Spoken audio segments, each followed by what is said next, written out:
And good morning, everybody. It is Wonderful Wednesday with me, Claudia Rickard.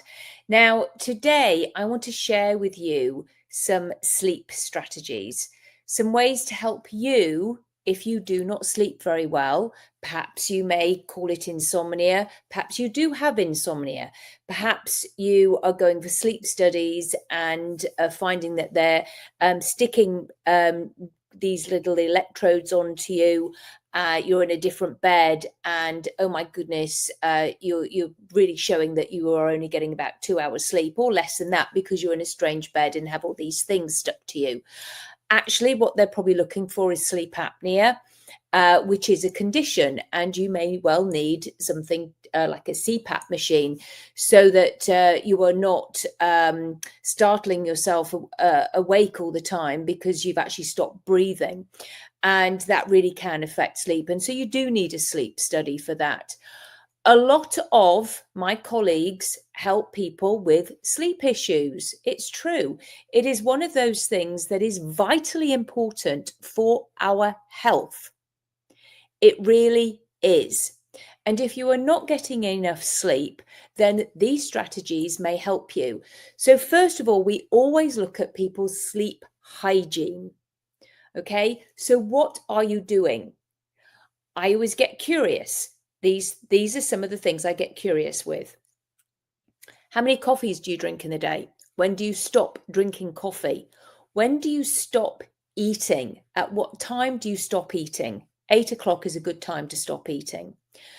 What time are you stopping looking at your phones? Okay, this is a huge one. People are literally on their phones all the time, and we'll take them to bed with them. And they call it doom scrolling now, and then you close that off, and then they're meant to go to sleep.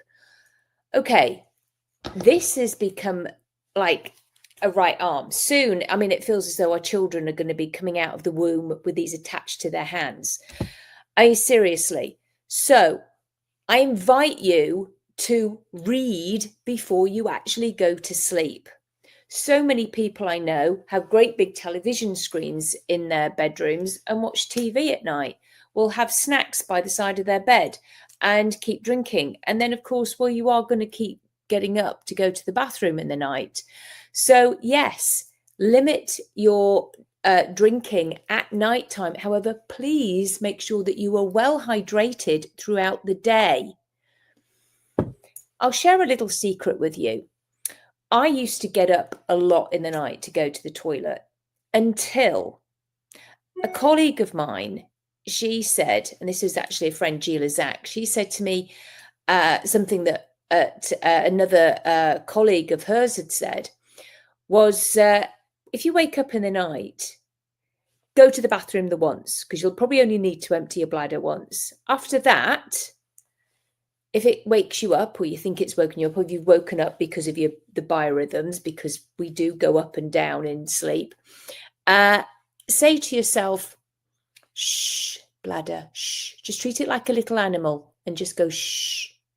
And nurture it back to sleep, almost as though it's like a little hamster. Just go shh, shh.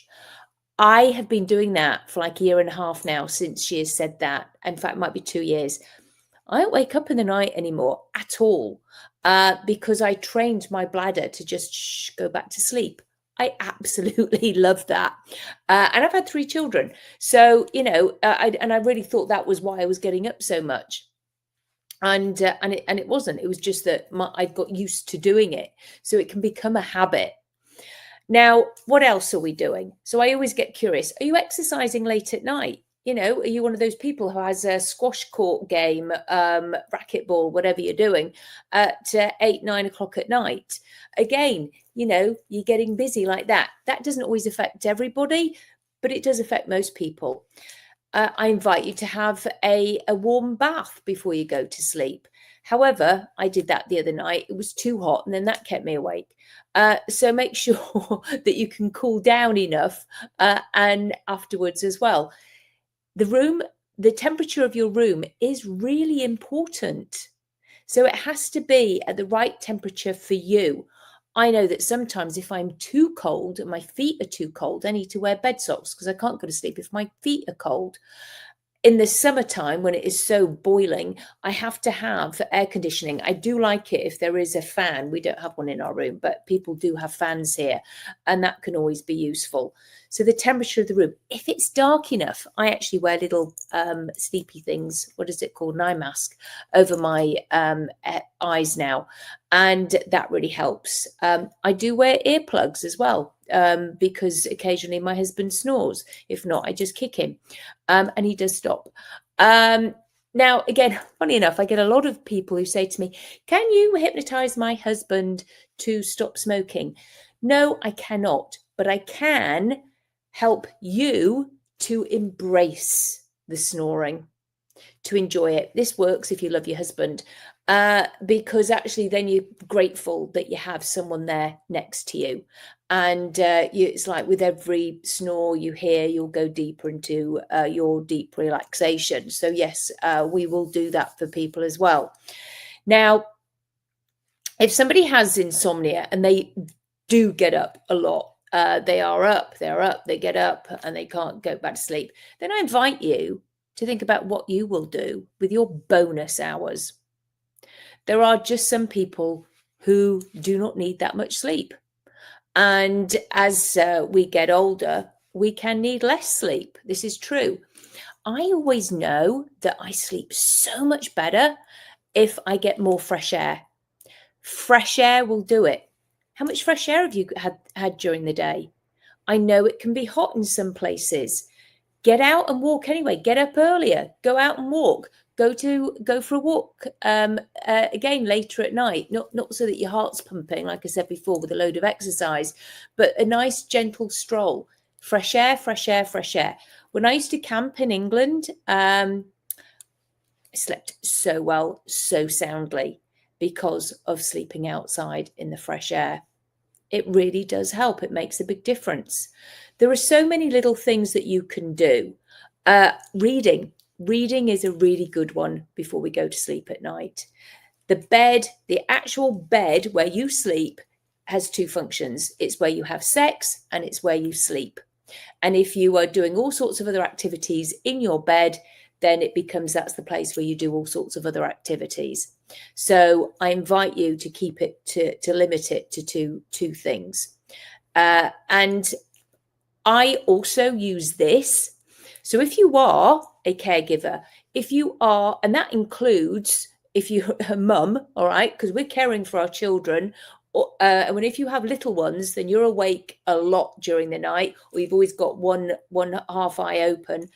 Then this is what I say to myself, or I used to say when my children were little, and is what I invite people, if they are care partners of somebody, an elderly relative, if their partner has a neurocognitive disorder, dementia, this is what you can do.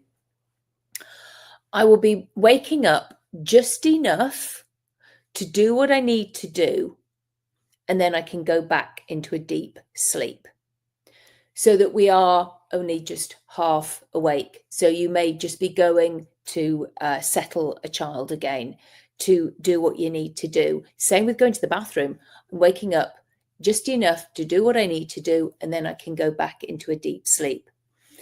If a thought comes into your head,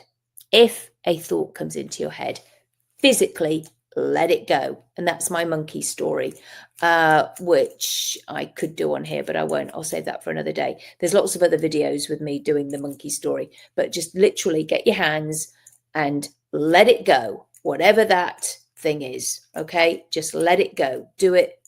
Keep doing that. If that negative thought, if that just thought, in fact, last night, what did I do?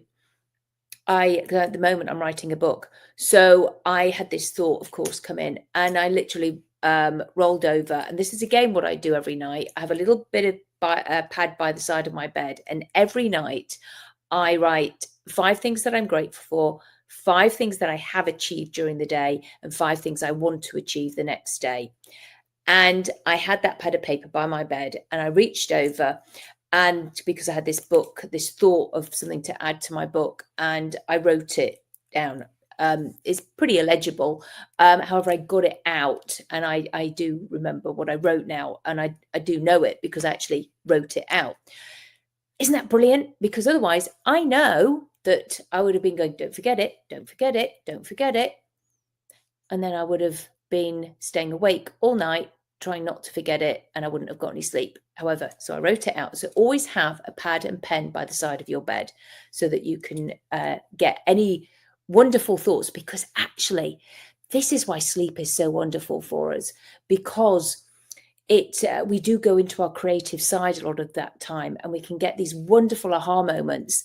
And when we have one of those, we want to write it down. Even a dream, if you're into your dreams, then you can write it down straight away, and it's pretty cool. So I invite you to do that. Now, there are so many other things that you can do, and this is something else that really helps when you are trying to go to sleep. If you have your eyes closed and then count backwards from 10 down to 0. However, when you're at number 10, I'd like you to roll your eyes in a number 9. When you are at 9, roll your eyes in an 8, but it'll have to be a sideways 8. When you are at 8, do a 7. Now you get the picture of what you're doing, counting backwards and counting the number before that, doing that with your eyes, rolling your eyes. You are doing left and right movements, and you are tiring your eyes out, and you will go to sleep. I do that a lot. And I will also sometimes count backwards from 100 and backwards, and again do it with my eyes, and I sure enough get my eyes get tired, and they will go to sleep. So those are some suggestions that you can do. Again, lavender helps, the essential oil lavender. You can put that neat on your temples. You can get a grounding sheet. Again, watch your caffeine, watch your alcohol levels, and the news. I don't listen to the news before I go to sleep. Why would I? I will listen to it in the morning because I quite like to know what's going on. But it's no, not before bed. Oh, it's just like I don't want that in my mind. So I invite you to, again, just notice what you are doing, notice what you can do differently, and use some of those suggestions. It's as I say, I'm just putting them out there for you because sleep is vitally important for our health. It is like an elixir. It is a superpower. It's a super thing that we can all do. And there was There was some basketball team, and what their extra power was, actually they always had a lot of sleep. And it was quite interesting how much extra energy that gave them. People always think, oh no, I've got to, and if I don't wake up and at this early time, then I'm not worthy for some reason.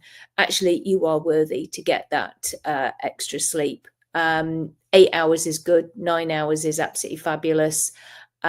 Just notice what you notice, and from what I've said, I know I've said it quickly because I do talk quickly. Not always, but I do most of the time. Then hopefully you have gleaned some information from there, something that will help you to sleep better. Free your fears and fulfill your future with Claudia Rickard, the English hypnotist. Bye. Have a good day, everybody. Thanks.